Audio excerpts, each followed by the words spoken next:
If you want to change the size of one of your exterior doors here in Muncie, Indiana, there's a lot you need to consider. The first thing you want to think about is how a new replacement door will look.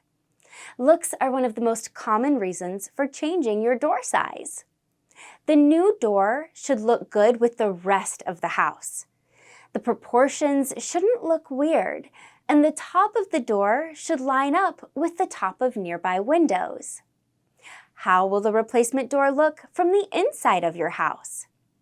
You don't want a door that's too tall or too wide for your entryway. You'll also want to make sure there's enough clearance for it to freely swing. Think about the new door's function. You don't need a big, fancy door for a side entrance, and you don't want a tiny, plain one for your front door. Now, if you want your home to be more accessible, choose a wider door. With a nice ramp, it'll let walkers and wheelchairs through easier. Your replacement door also has to meet building codes. This is where having a local installer comes in.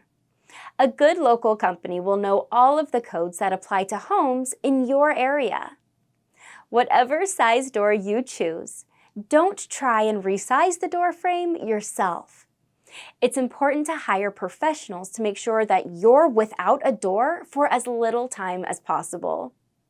If you'd like our help with your new door, call Clemens Home Solutions at 765-358-7535.